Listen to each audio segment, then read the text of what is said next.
blood dripping from her chin. Pinned against a cold airport wall, Amira Dawson never expected that a simple flight to college would turn into a battle for her dignity. 18 years old and headed to one of the most prestigious universities in the country. Amira held a first-class ticket she had earned with hard work and sacrifice. But in a moment charged with prejudice and fear, she was told she did not belong. Why was a young black woman, with a scholarship in hand, treated like a fraud in the very space she earned? What happens when systemic bias hides behind routine procedures? How far would an airline CEO go when his own daughter became the victim of injustice? Could one voice, calm and strong, ignite a movement that challenges entrenched power and forces a reckoning? This is not just Amira's story. It is a mirror reflecting the painful reality. Millions face microaggressions and blatant discrimination disguised as protocol. It is about resilience, about finding strength in the face of humiliation. It asks us all when confronted with injustice, will we stand silent or speak out? If you've ever felt the sting of unfair treatment or witnessed someone else's struggle, this story is for you. Like, share, and subscribe to join us as we unpack this powerful journey, a journey of courage, change, and hope. The sun had just started to rise when Amira Dawson zipped her suitcase closed.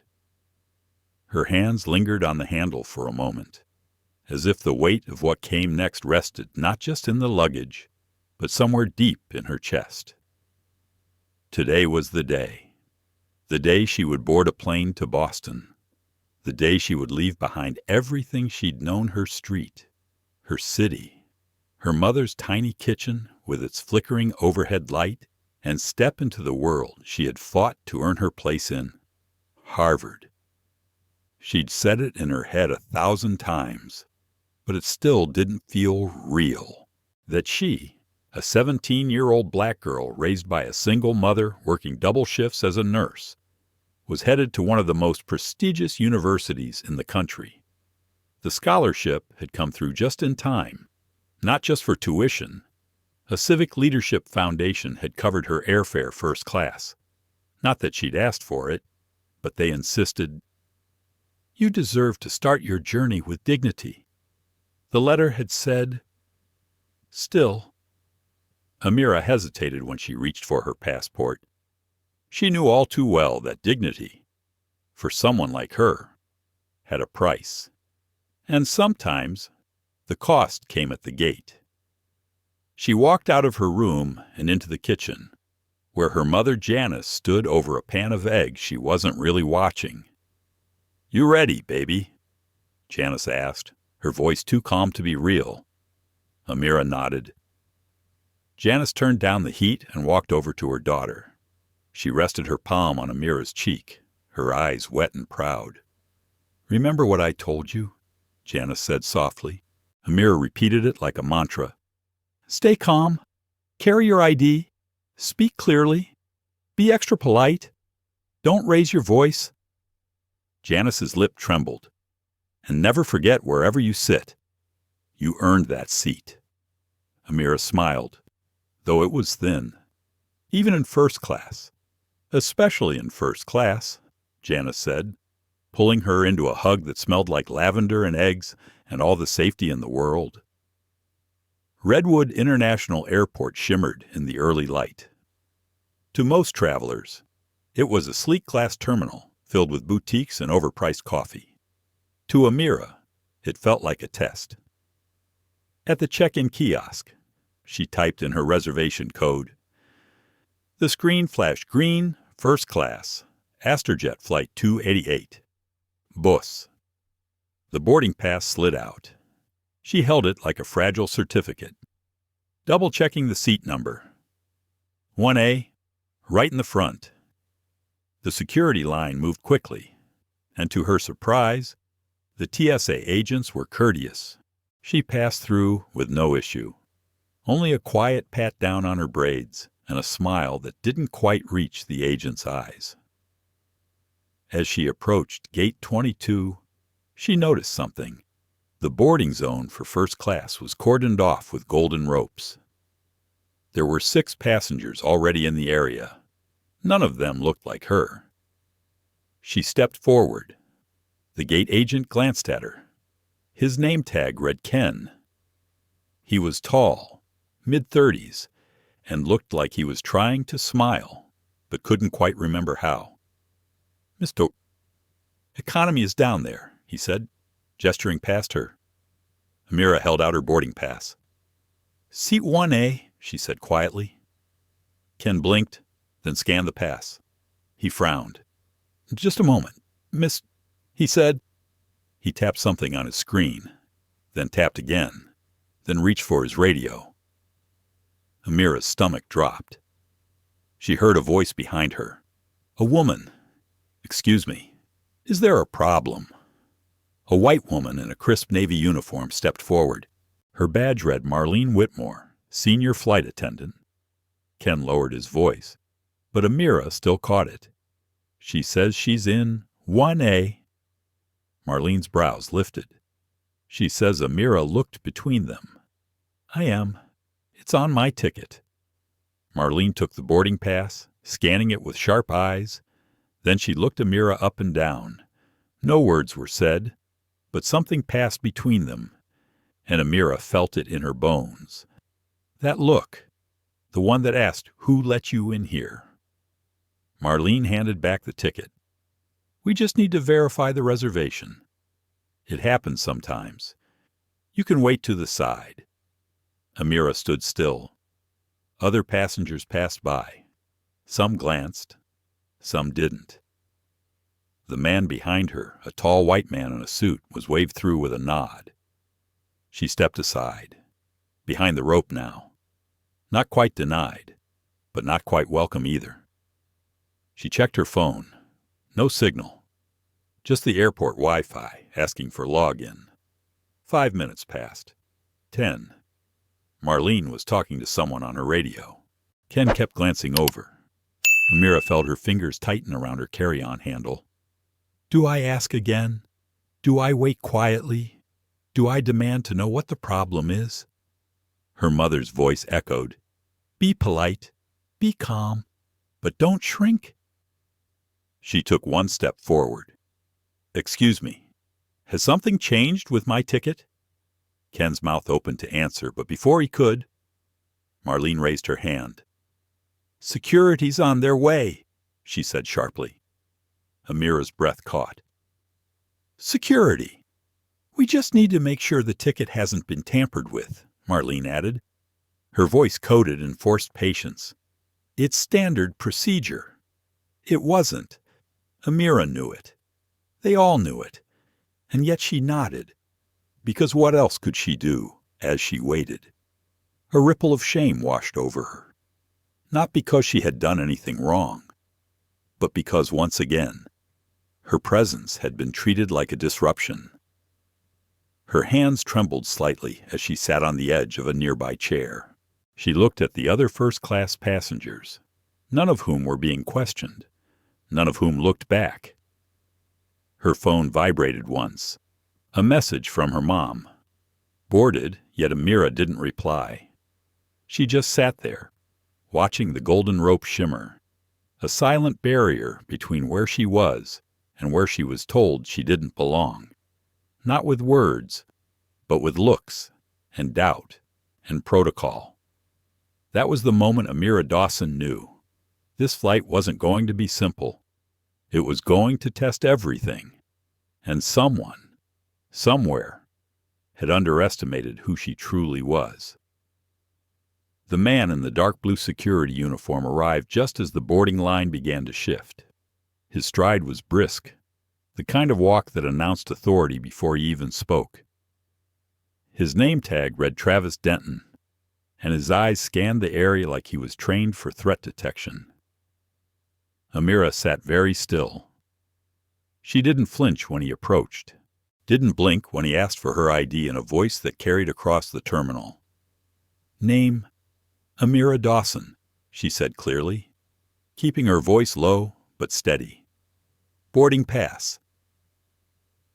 She handed it to him. His fingers brushed hers for just a second, and she noticed how cold they were. He didn't smile. He barely looked at her before turning to Marlene and Ken. "This her?" "Yes," Marlene said, with a nod that seemed too eager. "Claims she's in 1A, Ken added, like it was a confession. Denton studied the ticket again. "Looks valid to me," he muttered. Marlene leaned in. "We just thought it might be misplaced. You know how these promotional codes get shared." Shared. That word hung in the air like smoke. Denton looked back at Amira. "You flying alone?" "Yes." "First time?" She hesitated. "Yes, first time flying first class." He nodded slowly, then handed the boarding pass back. "Wait here." He turned and walked toward a small podium phone behind the gate counter. Amira glanced at the other passengers. No one was watching openly, but she could feel the heat of their stares, even when they looked away. The man in the suit, who had boarded before her, now sat comfortably behind the glass wall, leading to the jet bridge, sipping orange juice from a crystal-clear cup. She hadn't even made it through the gate. Ken was tapping on his tablet. Marlene adjusted her scarf. Denton spoke into the receiver quietly. Amira took a breath and felt the weight of the moment press into her ribs. "If I speak up, will they say I'm aggressive? If I stay quiet, will they think I'm guilty? There's no winning here, is there?" She heard her mother's voice again, soft but fierce. Dignity is not up for debate, but dignity felt slippery right now. Just then, a woman approached the gate, pulling a sleek leather carry-on. Her heels clicked against the tile like a countdown. She was in her late 30s, with long dark hair and sharp eyes that missed nothing. "Boarding for first class?" she asked. "Yes, of course. Miss Rivera," Ken said quickly, stepping aside to scan her ticket. Amira recognized her name from the news. Sofia Rivera, tech entrepreneur and keynote speaker for the same Boston summit Amira was flying to attend. Sofia glanced at Amira. Their eyes met for a split second. Amira quickly looked away. Sofia frowned. Then she looked at Marlene, then at Travis. "Is there a problem here?" she asked. Voice low but firm. "Just a quick verification." "Ma'am," Marlene said. Sophia's brows narrowed. "Verification for what?" "It's fine," Amira cut in. "They're just checking something." But Sophia didn't look away. "Because from where I'm standing, it looks like this young woman is being interrogated for holding a first-class ticket." Denton straightened. "Ma'am, this is an internal matter." "No," Sophia interrupted. "This is a public terminal. You're detaining a minor in front of witnesses. And if she hasn't broken any law, I want to know why she's not being allowed to board." Ken stepped forward. Awkward now. "She can board as soon as the cross-check clears." Sophia turned to Amira. "May I see your ticket?" Amira handed it over, unsure what else to do. Sophia scanned it, then looked at her. "Harvard Summit?" she asked. Amira nodded. Sophia smiled faintly. "Me too. I'm one of the panelists." Then she turned back to the gate staff. "She's with me." Ken blinked. "I'm sorry. She's with me. Any issue you have with her ticket, take it up with me. I'll vouch for her myself." There was a silence that lasted just a second too long. Denton lowered his voice. "Look, Miss Rivera, we're just following protocol." "No, you're following bias," she said. "And I suggest you correct it now, before this turns into something none of you can walk back." Ken opened his mouth, closed it, then scanned Amira's ticket again. "Boarding granted," he said stiffly. Marlene didn't speak. Sophia stepped aside to let Amira through. As she passed the golden rope, Amira whispered, "Thank you." Sophia nodded. "Don't thank me. Just keep walking.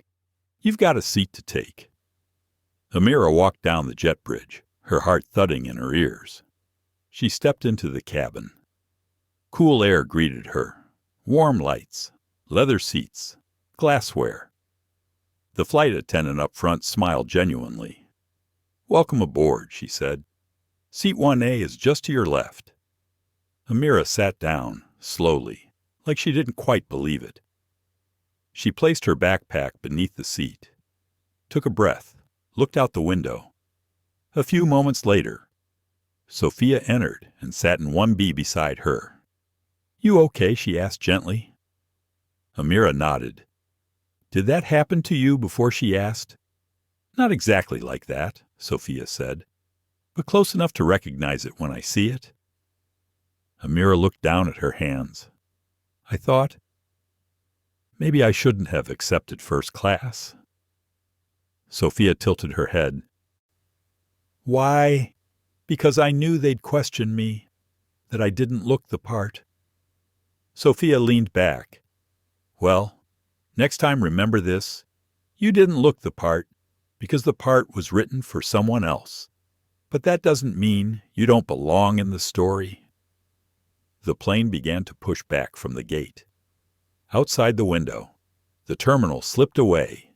Inside, Amira felt something heavy begin to lift, but only a little, because she also knew this wasn't the end.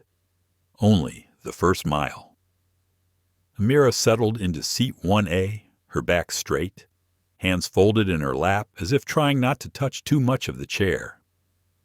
The leather was smooth beneath her fingers, the kind of luxury she'd only seen in glossy photos or glimpses through airport glass. She looked out the window, though there wasn't much to see but concrete, fuel trucks, and the wing of the aircraft reflecting the morning sun. The air in first class felt different. Not just cooler, but quieter, softer, as if someone had turned down the volume on the world outside. Still, she couldn't relax. Not entirely. Sofia Rivera had leaned back in her seat beside her, flicking through her phone now that the cabin doors had closed. She had said nothing else after their conversation at the gate, but her presence, her unspoken solidarity, made a difference. Amira pressed the heel of her palm into her chest. "Breathe. You're here." She glanced around the cabin. 10 other passengers filled the premium seats. A woman in pearls read a newspaper without looking up. A man in loafers sipped sparkling water, oblivious to everything but his screen. No one said a word to her, but she felt it again. The invisible line. It wasn't about words. It was about what wasn't said. The slight pause when someone made eye contact. The way the flight attendant offered her orange juice last. The silence that stretched just a little longer when she asked for a blanket. She had felt it in classrooms too, at science competitions, at summer internships. This wasn't new, but it never stopped stinging. As the plane taxied toward the runway, Amira braced herself for the moment when the wheels would leave the ground. It had always fascinated her. The idea that something so heavy could lift, that flight itself was possible. As the engines roared and they climbed into the sky, she held her breath until the seatbelt sign blinked off. The quiet was broken by the sound of footsteps. Marlene, the same flight attendant who had tried to bar her at the gate, was making her way down the aisle. She stopped at Sophia's seat first. "Miss Rivera," she said smoothly, "may I offer you a glass of champagne before takeoff?" Sophia didn't look up from her phone. "No, thank you." Marlene hesitated, then turned to Amira. "And for you." Miss Amira met her gaze, careful and calm. "Water, please." The woman offered a short nod and moved away. When she returned, She handed Amira the glass with an oddly stiff posture, as if placing it there was an inconvenience. "Thanks," Amira said anyway. Marlene didn't respond. Sophia finally turned her head, lips tightening as she whispered, "This plane needs more than new seats. It needs new eyes." Amira gave a small, dry smile. "You get used to it." Sophia tilted her head. "Don't," she said. "Don't let that be your baseline." The words sank deep, but Amira didn't respond. A chime echoed overhead. The captain began speaking, his voice calm and practiced.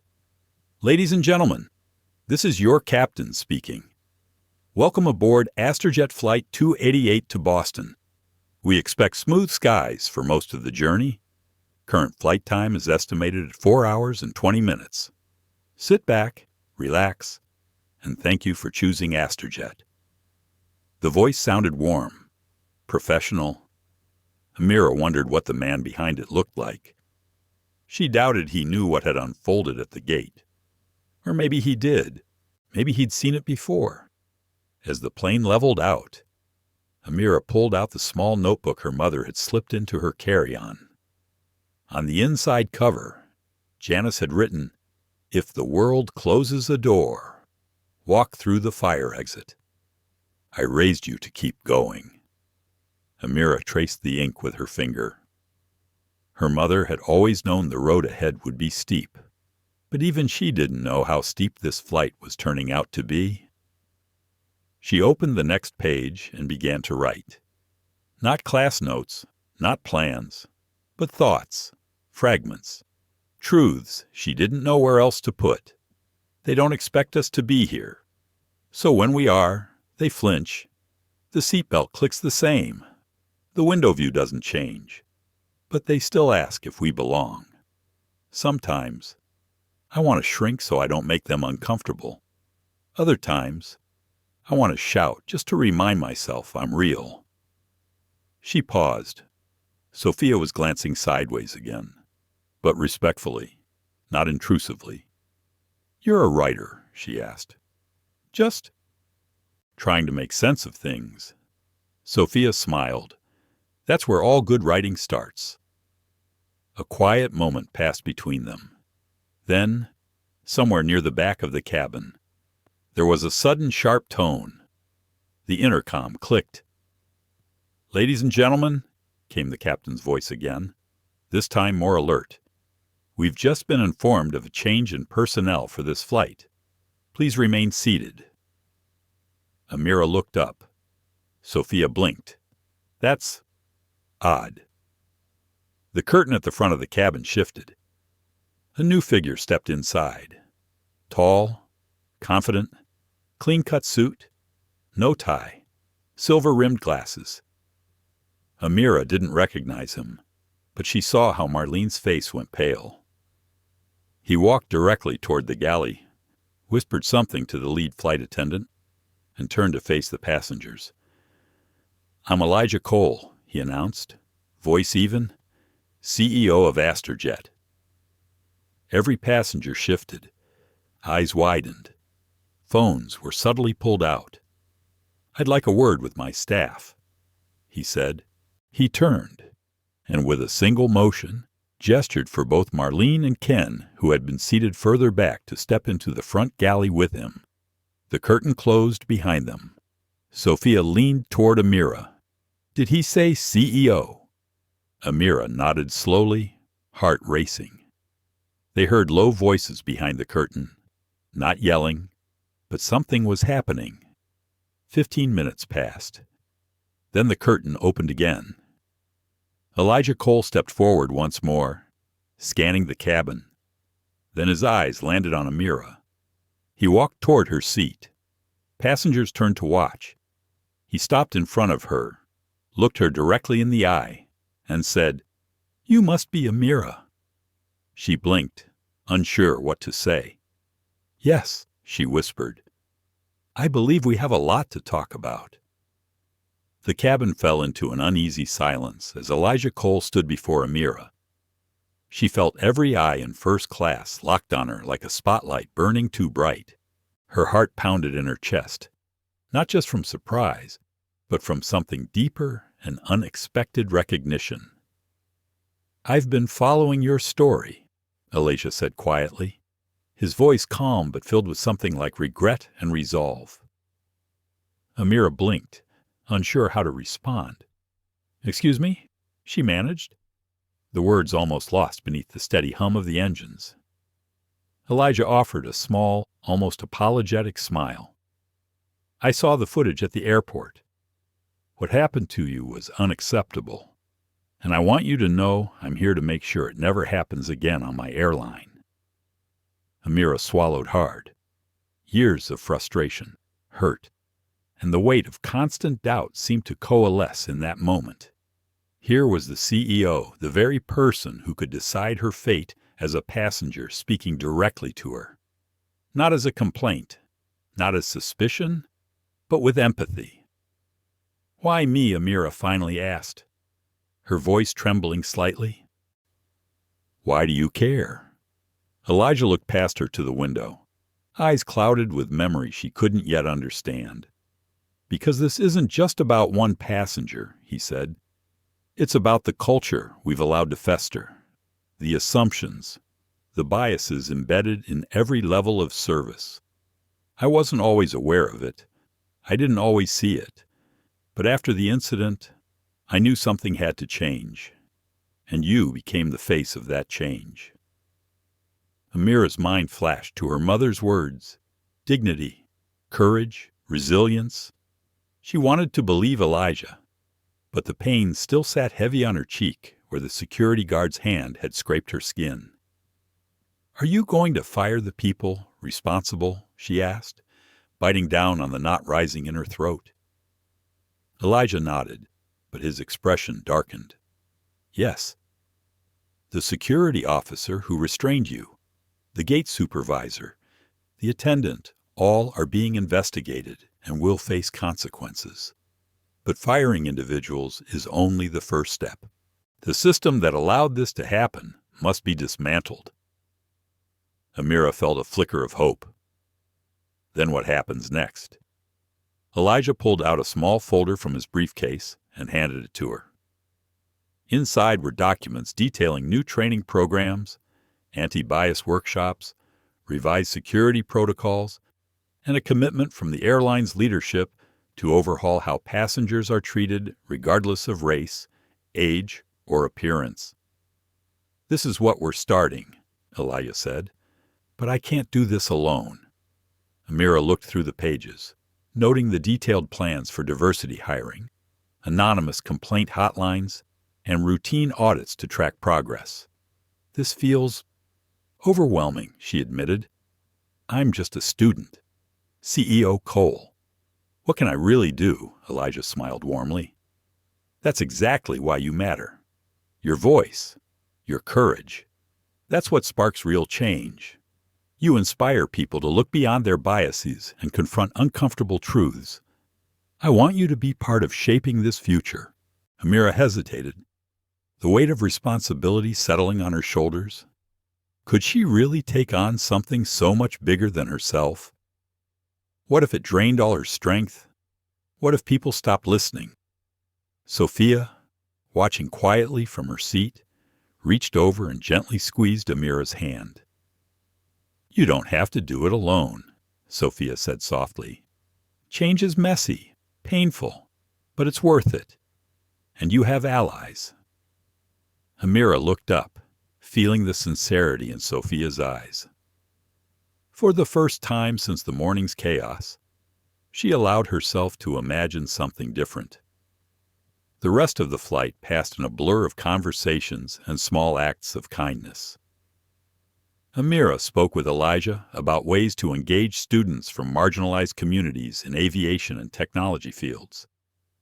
She shared her fears with Sophia, who spoke candidly about navigating spaces where she wasn't always welcome. The meal service began, and this time the flight attendant approached Amira with a smile that felt genuine. She offered a choice of beverages and snacks without hesitation or delay. Amira sipped her sparkling water and glanced out the window at the endless expanse of clouds. She felt tired, yes, but also stronger. Later, when the seatbelt sign blinked back on for the final descent, Elijah returned to her side one last time. "Thank you, Amira," he said quietly, "for trusting me, for trusting Asterjet." Amira nodded. "Thank you for seeing me." As the plane touched down smoothly in Boston, the passengers began gathering their belongings. Amira took a deep breath, steadying herself for whatever came next. She thought of her mother waiting on the other side of the terminal, of the long road ahead, of the change she was now part of, not just a passenger, but a voice. As she stood and stepped toward the exit, Elijah's words echoed in her mind. "You belong. Always." The airport terminal buzzed with the usual hectic energy. But for Amira Dawson, everything had shifted. What began as a simple trip had become a profound journey, one she hadn't asked for, but was now determined to face. As she stepped through the sliding glass doors into the bright Boston sunlight, her phone vibrated with a flood of messages. Some were from friends and family, others from strangers who had seen the viral video and wanted to offer support. There were also countless notifications from news outlets requesting interviews, and messages from activists inviting her to speak at rallies and forums. Amira's chest tightened. The spotlight was intense. The story was no longer just hers. It had become a symbol, a mirror held up to a system many preferred to ignore. Her mother, Janice, was waiting by the curb, arms open wide as soon as Amira appeared. Without a word, Amira ran into her embrace, the warmth anchoring her in the midst of the storm. "I'm so proud of you," Janice whispered, smoothing Amira's hair gently. Amira pulled back and looked into her mother's eyes. "Did you see?" she asked quietly. "All the messages, the news." Janice nodded. "I know. It's overwhelming. But you're not alone."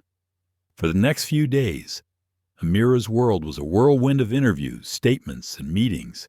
Everywhere she went, people wanted to hear her story, the injustice, the fear, the resilience. It was empowering, yes, but also exhausting. In quiet moments, she wrestled with doubts. Was she ready for this? Could she maintain her grades and her dreams while carrying this burden? And what about her own healing? Late at night, when the city quieted and her dorm room grew still, those questions pressed in. She stared at the small scar on her cheek, a stark reminder of that day at the airport. It wasn't just the physical pain. It was the betrayal by a system meant to serve everyone equally, the silence of bystanders, the casual cruelty hidden beneath bureaucratic procedures. One afternoon, as she sat alone in the campus library, her phone buzzed with a text from Elijah Cole. "I'm organizing a town hall meeting on discrimination in aviation. Would you consider speaking?" Amira hesitated. She wanted to say yes, to be part of change, but the thought of standing in front of a crowd again stirred her anxiety. Then she thought about her mother's words. "I raised you to keep going." She typed back, "Yes, let's do it." Meanwhile, back at Asterjet headquarters, Elijah was battling his own demons. The CEO knew that change was never easy. There were powerful interests resistant to reform, longtime employees uncomfortable with new policies, shareholders worried about profits. During executive meetings, voices rose. "We can't alienate our core customers." One board member argued, "Security protocols exist for a reason." Another insisted, but Elijah stood firm. "This isn't just about profits. It's about dignity, respect, and the future of this company." Behind closed doors, he and his team drafted comprehensive diversity training programs, overhauled hiring practices, and instituted transparent complaint mechanisms. But Elijah knew policies on paper were only the beginning. Real transformation required cultural change. It demanded accountability not just for those directly involved in Amira's case, but for an entire system that allowed bias to thrive unchecked. One evening, as he walked through the terminal, Elijah watched passengers moving through the airport, a tapestry of faces, ages, and backgrounds. He saw the potential of what the airline could become. Just then, his phone rang. It was Janice Dawson. "Mr. Cole," she said, voice steady but with a touch of warmth. "I wanted to thank you personally for what you're doing for Amira, and for all of us." Elijah felt the weight of responsibility in her words. "I'm committed to making things right," he replied. "For Amira, for every passenger, for everyone." As the weeks passed, Amira and Elijah found themselves connected in unexpected ways. They met regularly to discuss progress, share stories, and strategize next steps. Amira's courage inspired Elijah to push harder, and Elijah's leadership gave Amira hope that the system could change. Yet, challenges persisted. At university, Amira faced whispers and sideways glances. Some classmates questioned if her story was exaggerated or staged. She overheard comments about playing the race card and seeking attention. It stung, but Amira refused to be silenced. In her journal, she wrote, "I am more than a hashtag, more than a viral video. I am a student, a daughter, a dreamer, and I will not let their ignorance define me." One chilly morning, Amira walked into a lecture hall and saw a flyer for a campus event titled "Racial Bias in Higher Education Breaking the Silence." Her heart leapt. This was a space to speak honestly, to connect with others who understood. Later that day, she stood before the crowd, voice clear and steady. "This isn't just my story," she said. "It's the story of many who navigate spaces where they are expected to prove their worth over and over again. We deserve to be seen, heard, and respected." Applause filled the room. Back on the airline front, Elijah faced backlash from some employees resistant to change. Rumors circulated. Whispers of reverse discrimination and political correctness run amok. Elijah met resistance with patience but unwavering conviction. This is about fairness, about doing what is right. Despite the obstacles, progress emerged. New hires from diverse backgrounds brought fresh perspectives. Training sessions fostered difficult but necessary conversations. Customer satisfaction scores began to improve. One day, Elijah received an email from Amira. "Thank you for believing in me, for believing in all of us." He smiled. This was why he fought. As spring turned to summer, Amira's world slowly began to heal. She visited her mother, who had started working with a community organization focused on housing justice, a cause that had grown out of their struggles. Together, they dreamed of a future where no one would fear the spaces they deserved to occupy. Amira often thought back to that flight, to the moment when the CEO said, "You belong." It was more than a statement. It was a promise and a call to action. The days following the town hall meeting became a turning point for Amira Dawson. The energy and encouragement she had felt on stage now mingled with a quiet, persistent doubt that settled deep within her. She found herself walking through campus alone one cool afternoon, the weight of expectations pressing heavily on her shoulders. She thought about her classes, her friends, her future, and the unrelenting spotlight that had come crashing into her life without warning.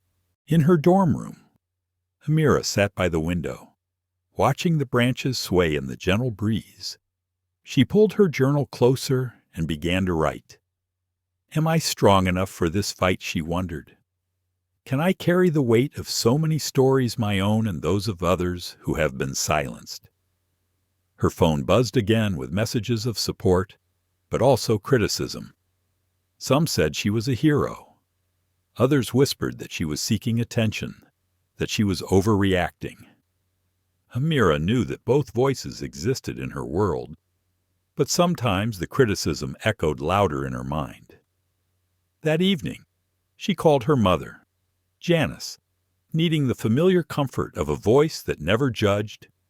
"Mom," Amira began, voice trembling slightly, "I don't know if I can keep doing this. It feels like every step forward is met with 2 steps back." Janice listened patiently, then said, "Baby, change is never easy. When you step out and challenge the world, it will fight you. But that doesn't mean you stop. It means you keep going because your cause is worth it." The words gave Amira a flicker of strength, but the uncertainty lingered. The next day, Elijah Cole reached out again. "I know this isn't easy," he said during their video call, "but you're not alone. We're building something together, a future where passengers like you won't have to fight to be seen." Elijah shared updates on the new diversity initiatives, the progress with employee trainings, and the company's commitment to transparency. He also mentioned the resistance they faced within the industry from competitors and some shareholders wary of change. "I'm ready to stand firm," Elijah said, "but it's a long road." Amira nodded, feeling a renewed sense of purpose. As the semester unfolded, Amira juggled her activism with her studies. Some days she felt invigorated, driven by the possibility of making a difference. Other days she felt drained, wondering if the sacrifice was worth it. Her classes became a refuge and a challenge. She excelled academically, but found herself frequently distracted by the storm around her.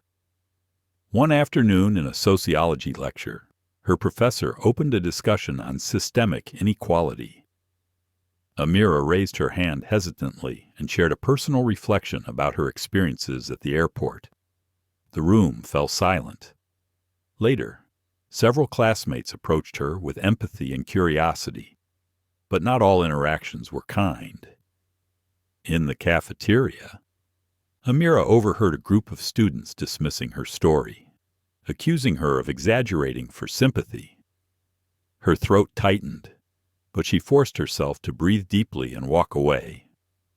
Sophia Rivera, ever her steadfast friend, noticed the change. During a late-night study session, Sophia looked at Amira and said gently, "You don't have to carry it all. Remember, self-care is part of the fight." Amira realized Sophia was right. She scheduled her first session with the therapist Charlotte had recommended, a counselor specializing in racial trauma. At first, the sessions were difficult. Reliving the incident and confronting deep-seated fears felt overwhelming. But slowly, Amira began to heal. She learned strategies to manage anxiety, to find moments of peace amid chaos, and to nurture her own resilience. Meanwhile, Elijah's vision for Astrojet Airlines took shape. The company rolled out a new code of conduct, emphasizing respect, equity, and inclusivity. All employees underwent extensive anti-bias training, and leadership committed to increasing diversity across all levels. Elijah personally visited several airports to meet frontline workers and hear their concerns. He listened deeply, understanding that true change required everyone's participation, yet not all progress was visible. Amira received an anonymous message warning her to back off or risk retaliation. The sting of that threat reminded her that the fight was far from over. One evening, as she walked back to her dorm, a man followed her briefly before disappearing into the crowd. Fear pulsed through her veins, but she kept walking, refusing to let intimidation silence her. She called Janice immediately. "Mom, sometimes I'm scared, but I know I have to keep going." Janice's voice was steady and unwavering. "You are brave. Amira, Remember why you started? The challenges deepened when Amira's scholarship came under review. Her slipping grades became a point of contention, and whispers circulated questioning if the incident had affected her academic standing. The pressure mounted. Amira wrestled with the thought of deferring her studies. She feared losing the momentum of her dream, but she also feared burning out completely. One night, as she stared at the ceiling, her phone lit up with a message from Elijah. "We believe in you. Harvard believes in you. Take the time you need. We're here." His words were a balm. Amira made a decision. She would take a short leave to focus on healing and advocacy, but she would return stronger, ready to finish what she started. As she prepared for this new chapter, she reflected on how far she had come. From the moment that security guard had pinned her against the wall, from the humiliation and pain, to standing on stages and inspiring change. She realized that her voice was a powerful tool, not just for herself, but for countless others, and she vowed to use it wisely, with courage and compassion. The path ahead was uncertain, but Amira no longer walked it alone. She had allies in Elijah, Sophia, her mother, and a growing community determined to rise above injustice. The flight that had once threatened to define her now symbolized her ascent, a journey not just through the skies, but toward a future where dignity and respect were the right of every passenger, every student, every person. The quiet hours of the night were often the hardest for Amira Dawson. When the noise of the day faded and the solitude wrapped around her like a heavy blanket, the memories returned, not just of the airport incident, but of every subtle slight, every whispered judgment that had marked her path. She lay awake in her dorm room, staring at the ceiling, feeling the ache behind her eyes, the kind that came from carrying too much. She thought about the bright promise of college, the dream she had nurtured since childhood, and how fragile it all seemed now.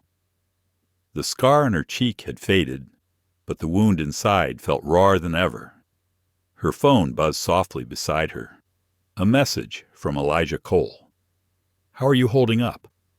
She typed back slowly. "Some days are harder than others." "I'm trying to keep it together." Elijah replied almost instantly. "Remember, strength isn't about never breaking. It's about what you do after. You're not alone." Amira read the words and felt a small warmth, but inside, the questions persisted. Who am I if not this story? How do I reclaim myself beyond the pain? The next morning, she pushed herself out of bed and attended her classes, though her mind felt clouded. In a psychology seminar, the professor discussed trauma and resilience, and Amira found herself drawn to the topic like never before. She raised her hand to share her experience, not the details of the assault, but the emotional turmoil and the fight to heal. The room listened with rapt attention. After class, a fellow student approached her. "You're incredibly brave," he said softly. "Thank you for sharing." Amira nodded, feeling a flicker of connection. For the first time in weeks, she felt seen not just as a victim, but as a person reclaiming her narrative. Still, the internal struggle remained. One afternoon, she sat with Charlotte Bennett, her therapist, in a cozy office filled with soft light and calming colors. Charlotte listened without interruption as Amira spoke of anger, fear, and exhaustion. "I don't want this to define me," Amira said, "but sometimes it feels like it already has." Charlotte nodded thoughtfully. "Trauma changes us," she said gently, "but it doesn't have to consume us. Healing is a journey, not a destination. It's okay to feel vulnerable. That's part of reclaiming your power." Amira wiped a tear from her cheek and took a deep breath. She realized that healing meant accepting the parts of herself that were broken, as well as the parts that remained unshakably strong. Meanwhile, the public conversation around the incident continued to grow louder. Activists organized forums, colleges held discussions, and social media buzzed with hashtags calling for justice and reform. Amira found herself at the center of a movement she had never intended to lead. One evening, Laura called with news. "We're launching a pilot program for inclusivity training for all airline staff," he said. "It's a start, but there's still resistance." Elijah's voice carried both hope and frustration. Amira understood. Change at this scale was never straightforward. She thought about the employees at Astrojet who felt threatened by new policies, about the passengers who still faced discrimination, and about her own fight to stay grounded amid the chaos. At home, her mother, Janice, was juggling a new job with ongoing worries about their housing situation. Yet Janice remained a pillar of strength, reminding Amira to focus on what she could control. "Take it one day at a time," Janice advised, "and remember to care for yourself too." One afternoon, Amira received an invitation to speak at a national conference on racial justice in education and public spaces. The opportunity was exciting but daunting. She struggled with a decision. Could she stand before a crowd of strangers and share her story again? Would she have the strength to face their questions, their judgments? She discussed it with Sophia. "You have a voice that matters," Sophia said firmly. "Your story is powerful. It can inspire change." Amira nodded, but the fear lingered. The night before the conference, she sat quietly in her dorm room, preparing her speech. Her hands trembled as she practiced, struggling to find the right words.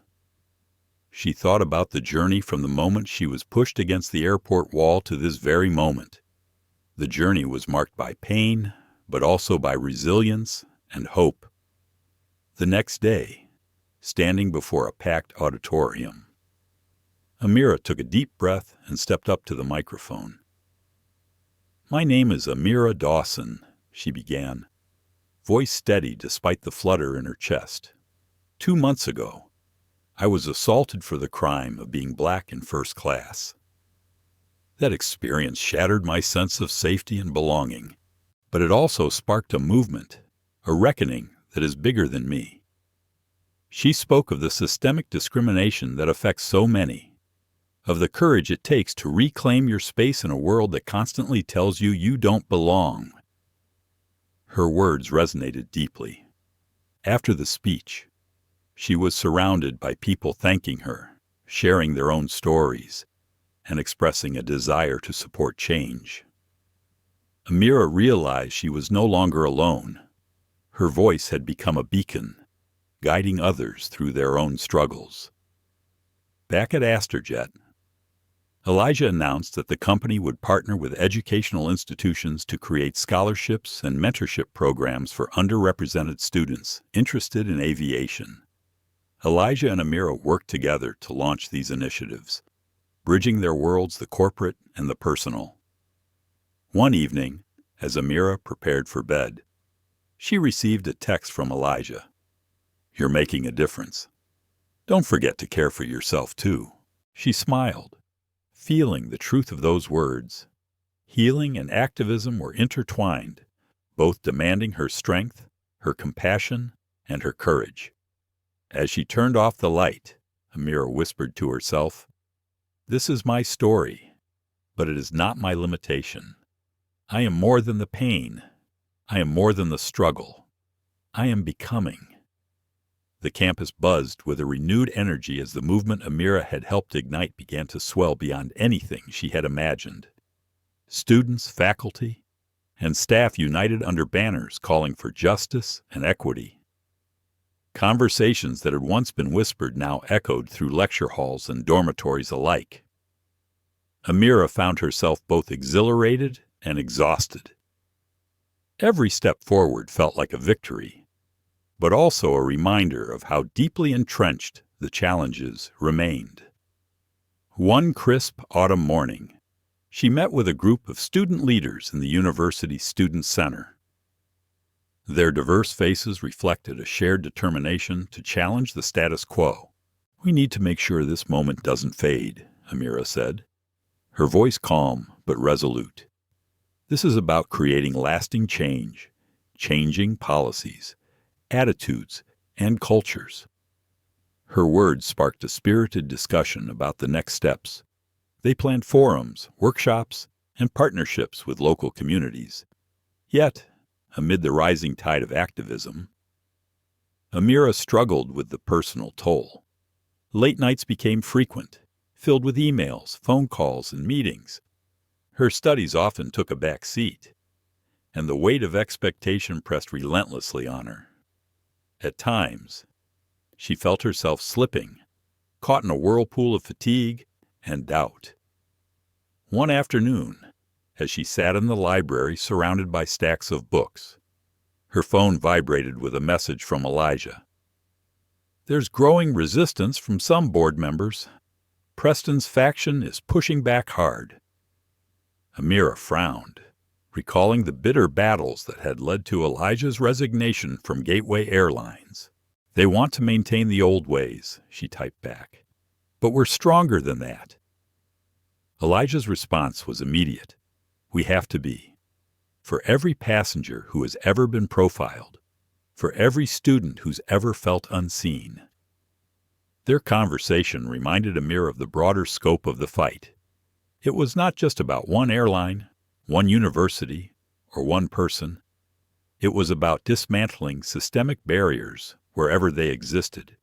Meanwhile, back at home, Janice worked tirelessly in her new role coordinating community health programs.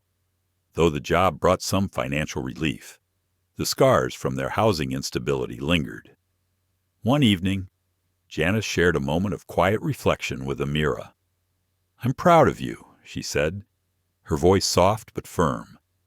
"You're carrying so much, but remember to let others carry some of it too."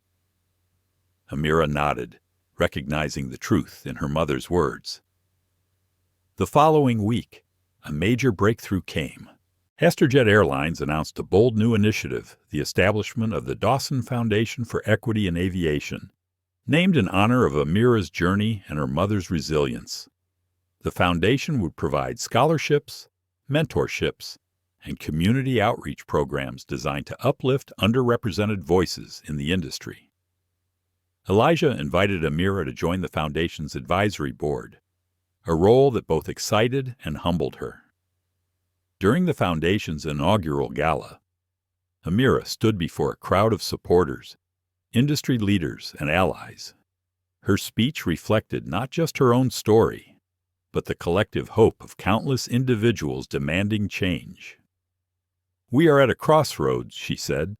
"We can choose to uphold systems of exclusion, or we can build a future that truly embraces diversity, equity, and inclusion."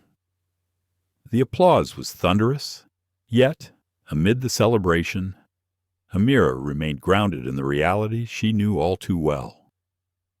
The road ahead was long, and the resistance fierce. Later that evening, she sat with Sophia and Charlotte over late-night coffee. "Sometimes I wonder if it's worth it," Amira admitted quietly. "The exhaustion, the setbacks, it feels endless." Sophia reached out and squeezed her hand. "It's worth it, because we're not just fighting for ourselves. We're building something that will outlast us," Charlotte added. "Healing and activism are intertwined. Taking care of yourself strengthens the movement." Their words offered solace. Amira felt renewed resolve blooming inside her. But the battle was far from over. The backlash grew more intense. Anonymous threats, online harassment, and attempts to discredit her work tested her resilience. One day, a flyer appeared on campus accusing her of stirring division and seeking attention. The sting was sharp, but Amira refused to let hate silence her. She leaned into the support of her community, her family, and the values she held dear. In class, she found allies who spoke out against discrimination and injustice. In conversations, she challenged assumptions and opened hearts, and through therapy, she continued to nurture her inner strength. Months later, as winter settled in, Amira found herself invited to speak before a national coalition on racial equity in public institutions. Standing at the podium in a packed auditorium, she shared her story not just as a victim, but as a catalyst for transformation. "My journey is a testament to the power of resilience," she said.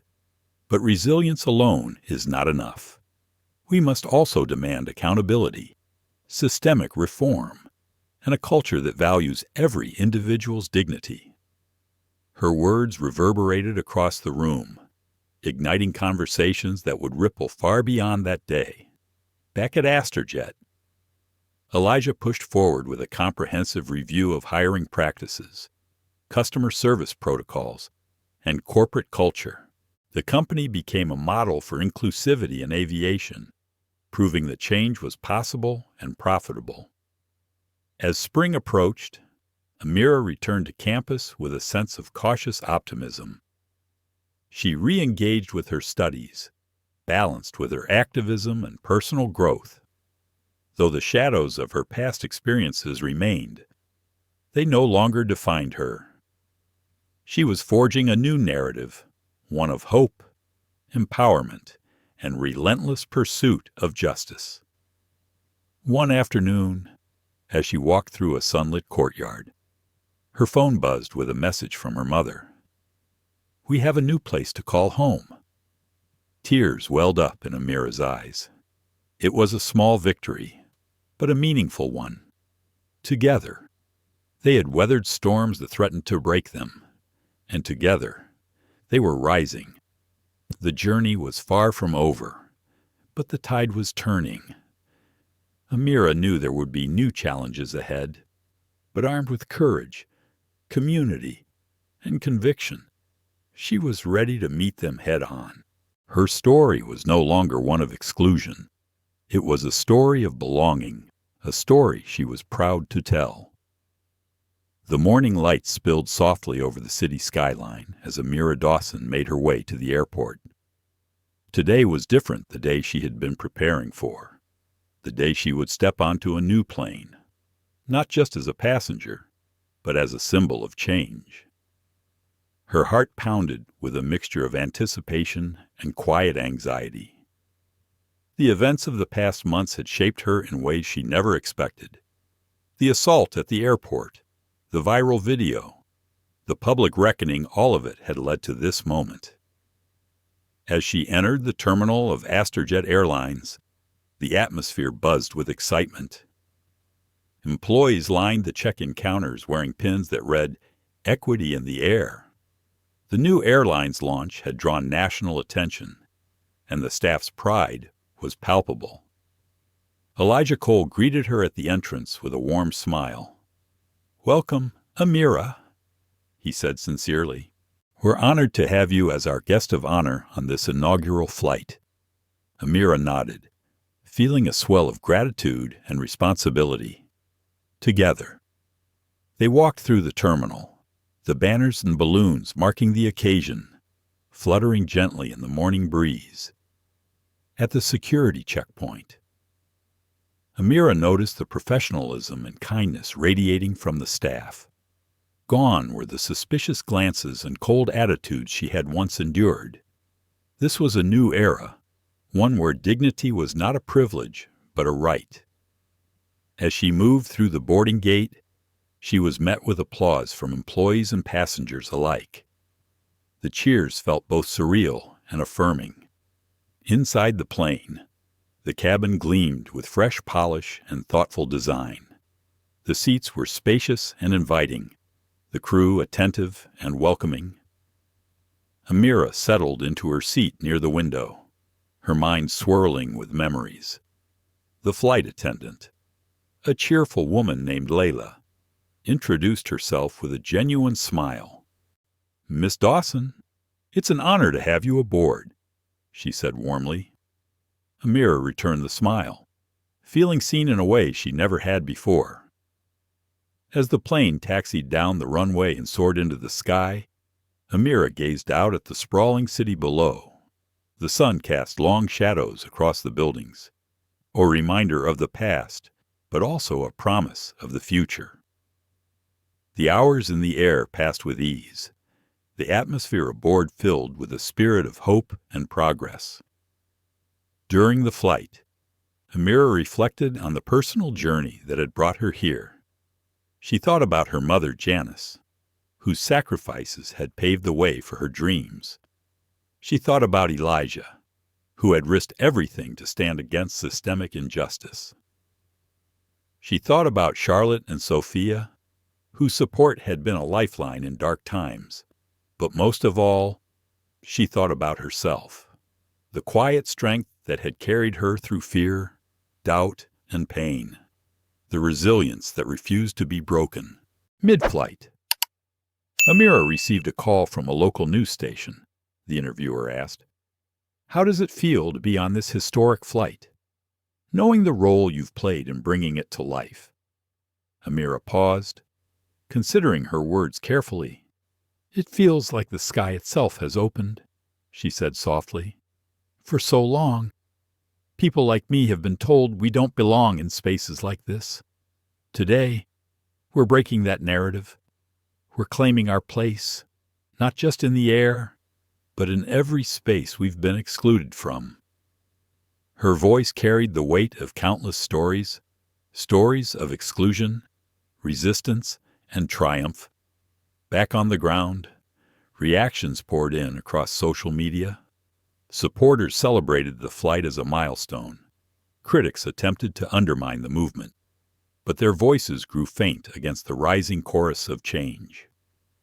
As the plane touched down at its destination, Amira felt a surge of accomplishment. This flight was more than just a journey from one city to another. It was a symbol of progress, hope, and the power of collective action. Later that evening, at a gala celebrating the airline's success, Amira took the stage once more. She shared stories from the journey, emphasizing the importance of community, accountability, and empathy. "We must continue to fly higher," she told the crowd, "not just as individuals, but as a society committed to justice and equality." Her words were met with standing ovations and heartfelt applause. Despite the celebration, Amira remained grounded in the work ahead. She knew that systemic change was a marathon, not a sprint. The next day brought new challenges.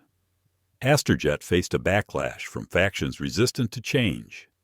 Anonymous messages threatened to derail the momentum. Yet, the foundation laid by Amira and her allies held strong. A coalition of employees, students, and activists rallied to support the airline's mission. Together, they planned workshops, community events, and educational programs designed to foster inclusion and understanding. Amira's days became a balancing act navigating public attention, academic demands, and personal healing. One afternoon, she sat quietly with her mother, watching the sunset paint the sky in hues of gold and crimson. Janice squeezed her hand gently. "You're doing something important," she said. "Don't forget to take care of yourself along the way." Amira smiled, grateful for the reminder. The journey was far from over, but each step forward was a victory. In the weeks that followed, Amira began mentoring younger students facing similar struggles. She listened to their stories, offered guidance, and celebrated their triumphs. Her voice, once shaky with uncertainty, had grown strong and steady. Her story had become a beacon for others, proof that change was possible.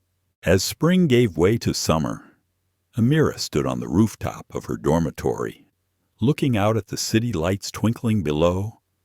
She reflected on the long road traveled, the battles fought in boardrooms, classrooms, and within her own heart. She knew the journey would continue new challenges, new victories, new moments of reckoning. But she also knew one truth above all. She belonged, not just in first class or at Harvard or on a historic flight. She belonged everywhere she chose to be.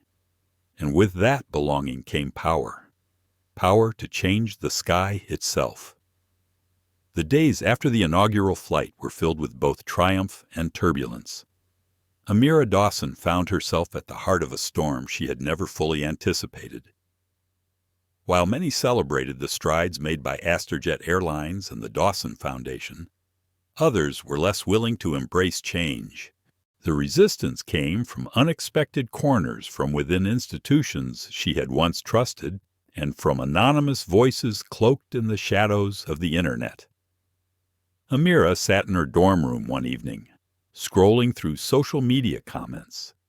Supportive messages poured in from around the world. But so did the venom. Tweets accusing her of attention-seeking, posts questioning her qualifications, emails with thinly veiled threats. Her phone buzzed constantly, the weight of expectations and criticism pressing heavily on her shoulders. Charlotte Bennett, her therapist, noticed the toll it was taking. During one session, Charlotte leaned forward, eyes kind but firm. "Amira, you are not alone in this," she said gently, "but it's okay to admit when it's hard, when you need to step back and breathe." Amira nodded, the fight inside her sometimes feeling exhausting. "I keep thinking about all the people who still face what I did at the airport," she confessed. "How do I carry their stories and still keep myself whole?" Charlotte smiled softly. "That's the balance we learn to find: advocacy and self-care, resistance and rest." Meanwhile, the foundation faced its own challenges. Board members debated how best to move forward amid increasing scrutiny. Elijah Cole pushed for transparency and bold action, but others urged caution, worried about the financial implications and shareholder backlash. One afternoon, Amira joined Elijah in his office overlooking the city. "We can't lose sight of why we started," Elijah said, his voice steady. "This foundation is more than a symbol. It has to be a force for real change." Amira agreed, but admitted her fears. "Sometimes it feels like we're fighting an uphill battle that never ends." Elijah reached out and placed a reassuring hand on her shoulder. "Change is messy and slow, but every step counts. You are making history." That same week, Janice Dawson received unexpected news. A housing advocacy group connected to the foundation had secured a grant to help families affected by discrimination, including hers. Janice allowed herself a moment of hope. She called Amira that evening. "Things are starting to turn," she said, her voice lighter than it had been in months.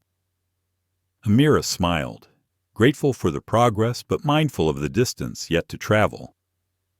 At university, Amira continued her studies, balancing academic demands with her activism and healing.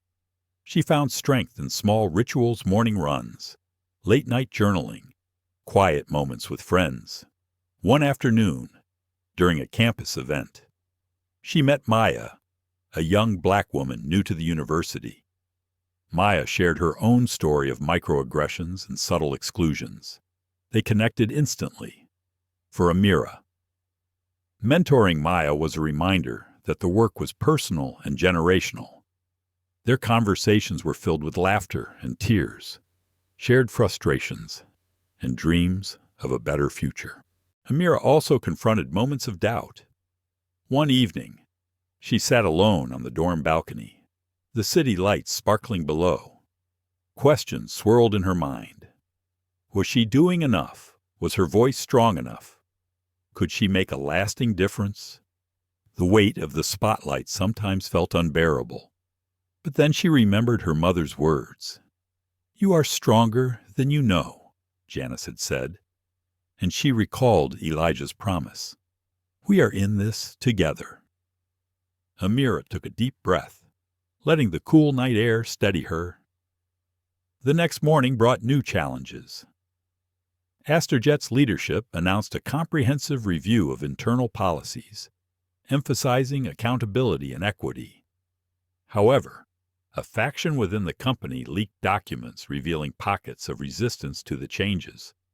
Emails surfaced from managers questioning the need for diversity initiatives, dismissing them as distractions. The news threatened to undermine the foundation's progress.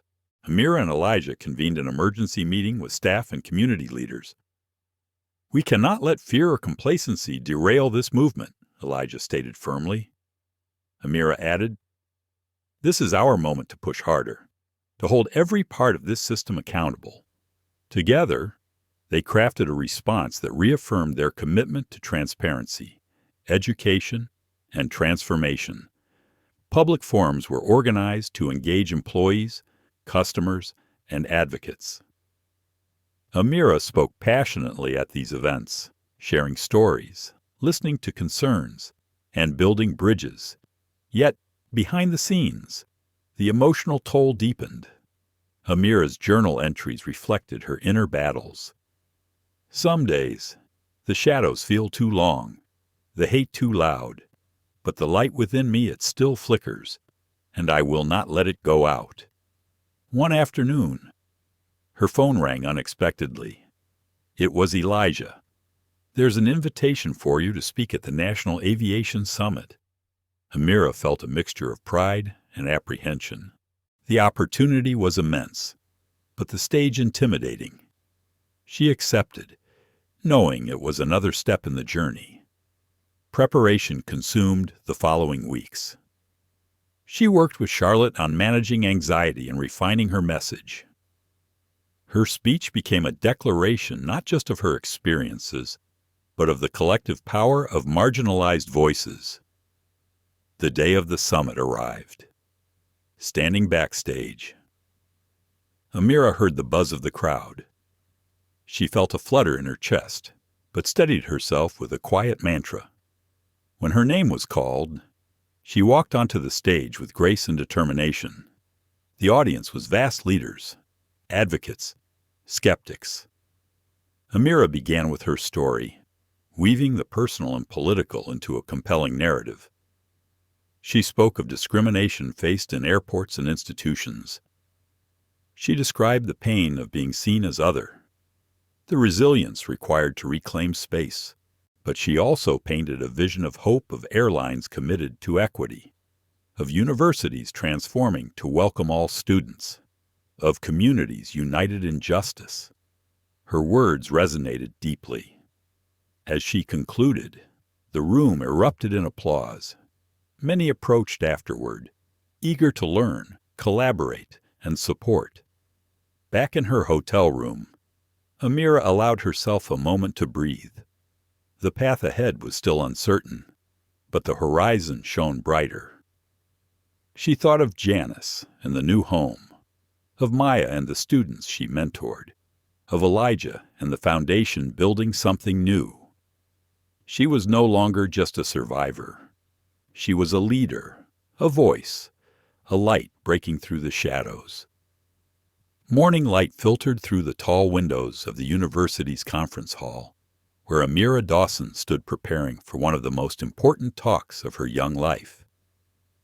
The crowd gathering was larger than anything she had faced before. Students, faculty, activists, and media representatives filled the seats, waiting expectantly for her voice to fill the room. She felt the familiar flutter of nerves deep in her chest, but also the steadying presence of purpose. This was no longer just about her own story. It was about the countless others who had been silenced, sidelined, or pushed out. It was about transformation, accountability, and healing. Amira adjusted the microphone and took a slow breath before beginning. Her voice was soft at first, but grew with clarity and conviction. "Today we stand at a crossroads," she said. "For too long, systems have been built on exclusion, deciding who belongs and who does not. I was told I didn't belong in first class. I was physically barred from a space I earned. But my story is not unique. It is one thread in a tapestry of systemic injustice woven through our institutions, our schools, our workplaces, our lives. The audience listened in rapt silence, some nodding, others wiping tears. Amira continued, "Change is not easy. It challenges comfort, disrupts privilege, and demands courage, but it is necessary. We cannot settle for apologies or surface-level reforms anymore. We must uproot the policies, attitudes, and cultures that perpetuate inequality." She shared moments from her journey since that day at the airport, the viral video, the painful healing, the unexpected allies, and the fierce battles within corporate boardrooms. But alongside the darkness, there is light, Amira said, her eyes shining. We have built a new airline grounded in dignity and equity. We have formed communities that refuse to let injustice define us. And we have discovered strength in solidarity. After her speech, questions flooded the room. Amira answered with thoughtful honesty, acknowledging setbacks and admitting the long road ahead. She emphasized the importance of listening to those most affected and empowering marginalized voices in decision-making. Later, as the event dispersed, Amira found herself walking through the campus gardens with Charlotte Bennett and Maya Thompson. The spring blossoms framed their conversation. "Your speech was incredible," Maya said, her voice full of admiration. "You make me want to fight even harder." Charlotte smiled. "Amira has a way of turning pain into power." Amira laughed softly, but inside she wrestled with doubts that still lingered. That night, she sat by the window of her dorm, writing in her journal. Her pen moved slowly as she reflected. The world feels heavier some days. The pushback, the whispers of doubt, the exhaustion. But the fight is worth it. I owe it to those who came before me, to those who will come after, to never let this silence be their story. Days later, Amira received an invitation she hadn't expected to meet with influential lawmakers considering new legislation aimed at combating racial profiling in transportation and public spaces. The meeting was held in a grand building downtown, the air thick with formality. Amira felt the weight of responsibility settle firmly on her shoulders as she sat across from senators and policy advisors. She recounted her experiences candidly, emphasizing the need for laws that not only punish discriminatory acts, but also require systemic reforms, mandatory training, transparent reporting, independent oversight. Some in the room listened intently. Others appeared skeptical. A senior senator questioned, "How do we ensure enforcement? How do we measure real change beyond rhetoric?" Amira replied with steady resolve. Change begins with accountability but flourishes through culture. It requires sustained commitment from leadership and communities alike. It requires elevating the voices of those who have lived it. And it demands transparency, so progress is visible and verifiable. Her words sparked a longer conversation about the intersection of policy, business, and social justice. As she left the meeting, Amira felt the bittersweet blend of hope and frustration progress tempered by the slow wheels of bureaucracy. Back at university, the strain of activism and academics began to show.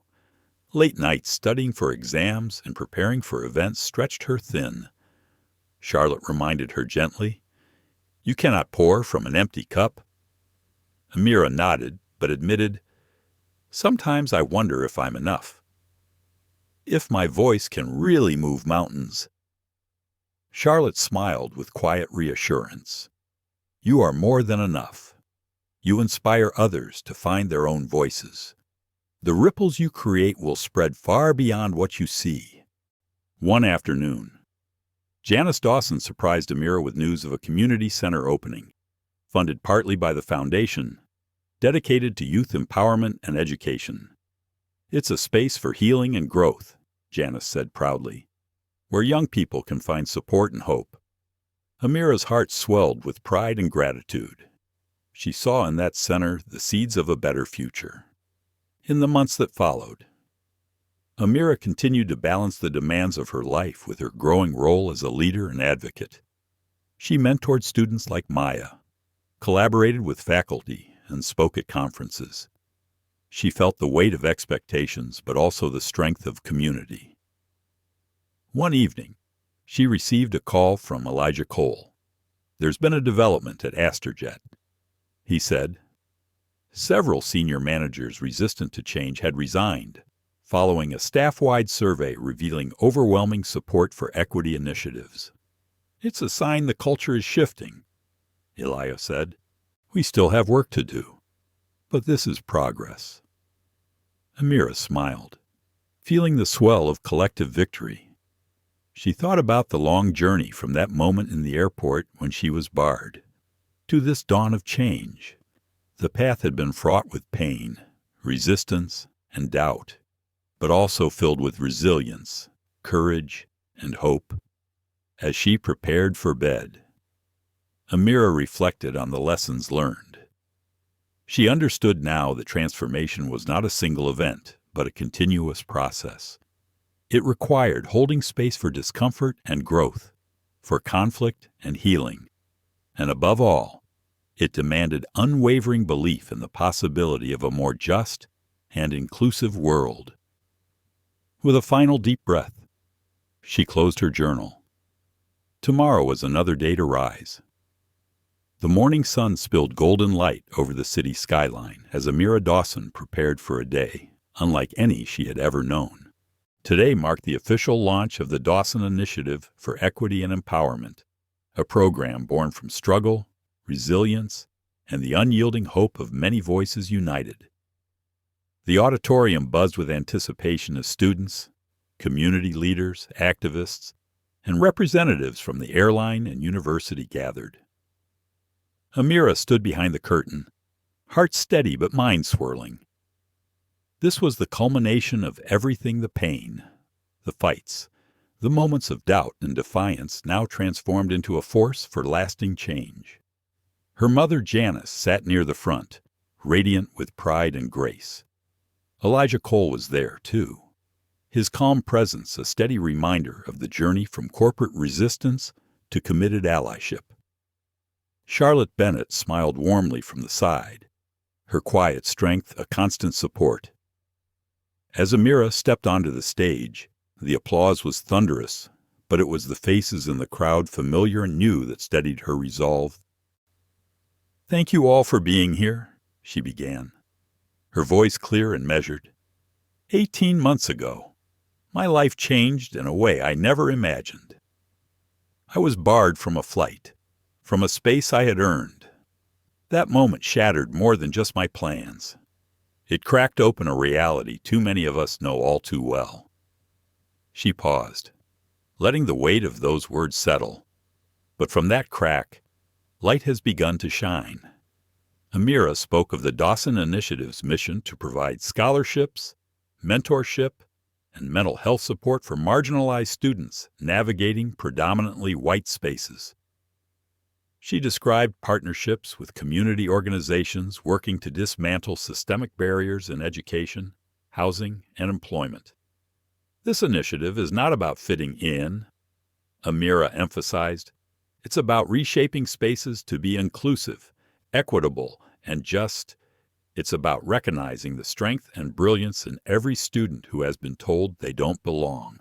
After her speech, the event transitioned to a panel discussion featuring leaders from across sectors, including representatives from the aviation industry, education, and civil rights organizations. Amira listened as stories echoed her tales of exclusion, courage, and hope. Outside, a media storm was already gathering, but Amira felt grounded. This was more than headlines. It was a movement.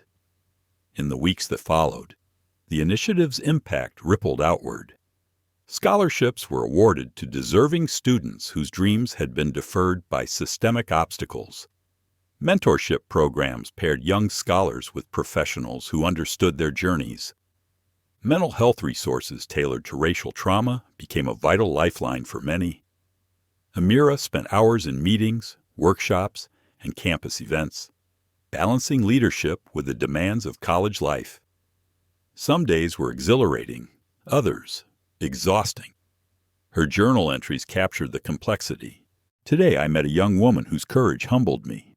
She faces the same doubts and fears, but holds fast to her dreams. We are walking this path together, rising together. Challenges remained. The backlash from entrenched interests still simmered beneath the surface. Social media continued to be a battleground of support and opposition. But Amira no longer faced it alone. A network of allies, mentors, and friends surrounded her, lifting her when the weight felt too great. One evening, as she sat with Maya and Charlotte on the dormitory roof, they watched the stars emerge against the velvet sky. Maya spoke quietly. "I used to think I was the only one fighting this fight." Charlotte nodded. "It's easier when you know you're not." Amira smiled. "And that fight is worth every scar, every tear, every sleepless night." Together, they dreamed of futures where no one would be judged by the color of their skin or the spaces they sought to occupy, where dignity was not a privilege but a birthright, where equity was woven into every system and policy. As spring turned to summer, Amira received a call from Elijah. Astrojet just secured a major contract with a national nonprofit focused on youth empowerment. He said, "It's a testament to how far we've come." Amira's heart swelled. The journey from the chaos of that airport terminal to this moment of collaboration and hope was nothing short of extraordinary. She knew the path ahead would continue to have obstacles, but the foundation laid was strong, and the voices raised were louder. At graduation, Amira stood among her peers, the first of her family to earn a college degree. Her mother's eyes glistened with tears. Elijah's handshake was firm and proud, and Charlotte's smile was full of unspoken encouragement. In her commencement speech, Amira spoke not only of personal triumph, but of collective responsibility. "We rise not alone, but together," she said, "each of us a thread in a tapestry of change. The challenges of exclusion and inequality are far from over, but our resolve is stronger. Let us walk forward with courage, compassion, and a commitment to justice." Her words echoed beyond the hall, inspiring those who heard them. Later, as she looked out over the crowd, Amira felt a deep sense of peace. Her story, once marked by pain and injustice, had become a beacon, a call to action for generations to come. And in that moment, she understood that rising together was the true meaning of belonging. Amira's journey reminds us that discrimination is not an isolated incident, but a systemic wound that many endure silently every day.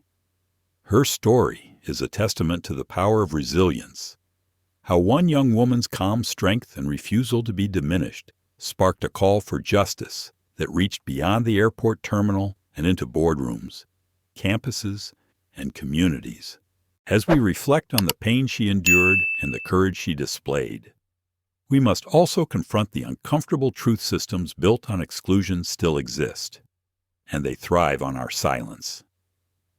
It is our collective responsibility to reject prejudice wherever it hides, and to uplift the voices of those who have been marginalized for too long. This story is both a warning and a beacon, a call to action that change is possible, but requires relentless commitment from all of us. The path to true belonging demands not just access, but respect, dignity, and equity. Thank you for joining us in this important conversation. If Amira's story moved you, please like, share, and subscribe. Together, we will continue to expose injustice and celebrate the resilience of those who rise above it. Stay tuned for more stories that challenge, inspire, and transform.